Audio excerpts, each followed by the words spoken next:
Hahaha, apa kabar sahabat YT artikel 2? Kali ini saya akan membacakan lanjutan alur cerita kisah cleaning service yang ternyata anak orang kaya.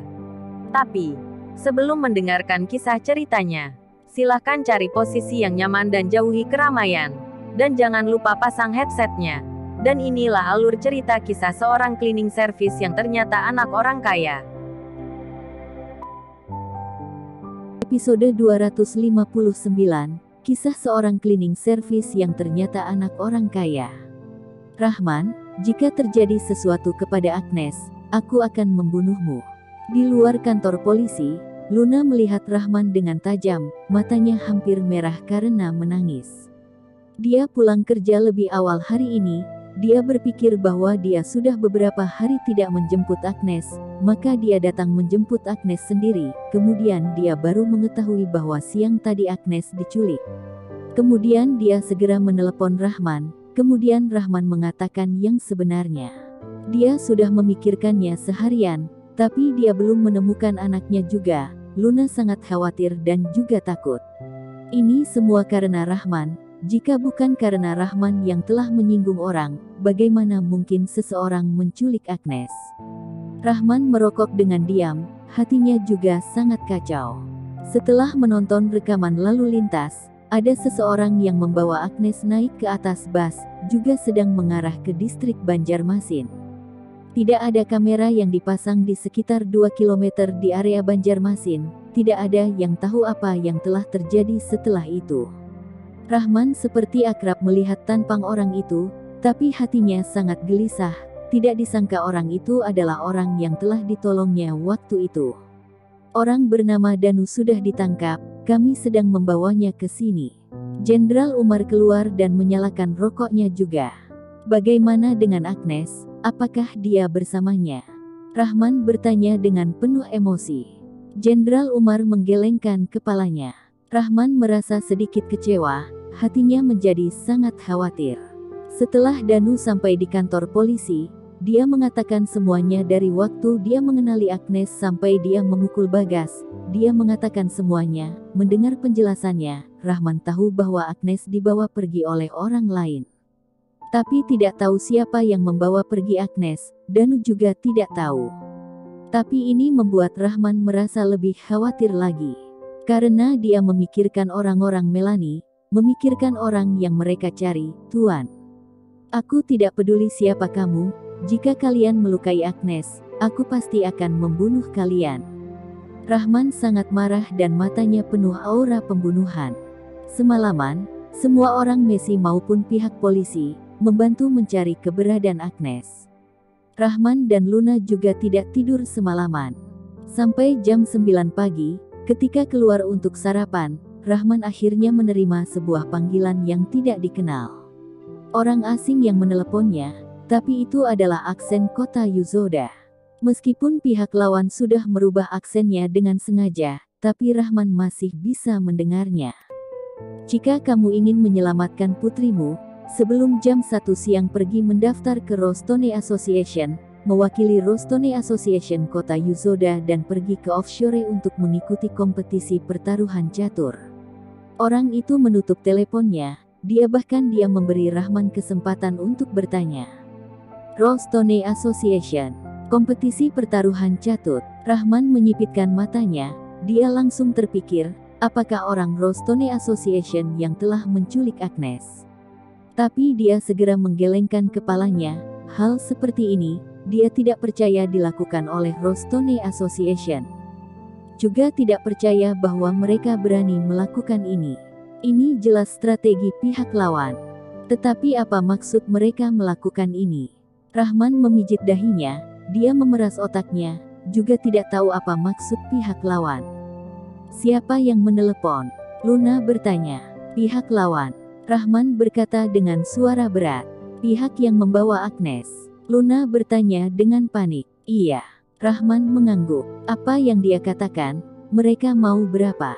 Tidak peduli berapa, kamu harus kasih mereka, dengar tidak?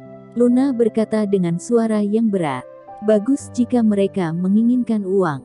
Rahman berkata dengan kesal. Jika mereka menginginkan uang, tidak peduli mereka minta seberapa banyak, dia tidak akan ragu, tapi mereka ingin dia mewakili Rostone Association Kota Yuzoda berkompetisi di pertaruhan catur. Dia sama sekali tidak bisa menebak maksud lawan. Melihat Luna menatapnya dengan kebingungan, Rahman melanjutkan perkataannya, mereka ingin aku mewakili Rostone Association Kota Yuzoda dan berkompetisi di pertaruhan catur.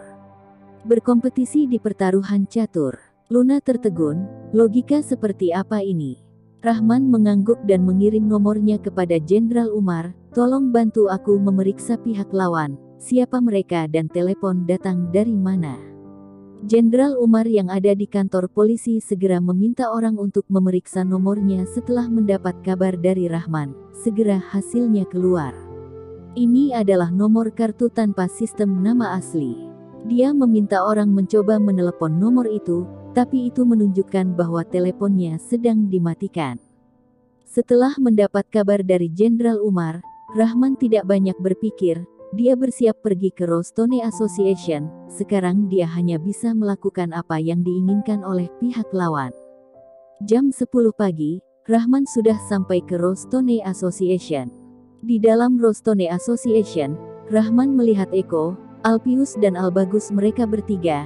Dia juga melihat ketua keluarga Net, Alshad Net, ketua keluarga Raffi, Aris Raffi juga ada ketua keluarga Palen.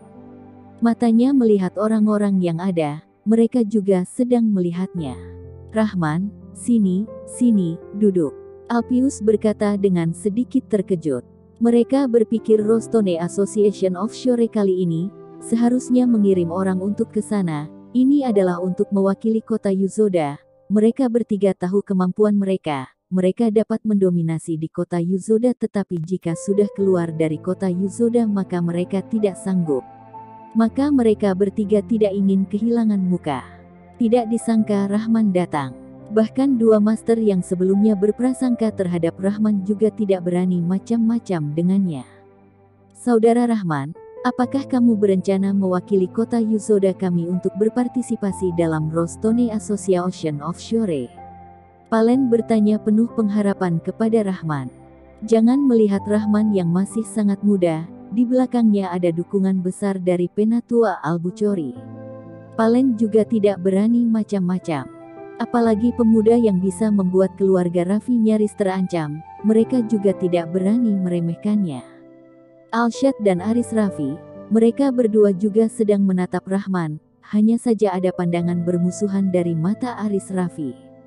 Ini tidak mengejutkan, karena sebelumnya Rahman sudah mempermalukan keluarga Raffi sehingga merugi beberapa triliun, dia pasti akan merasa marah dengan Rahman.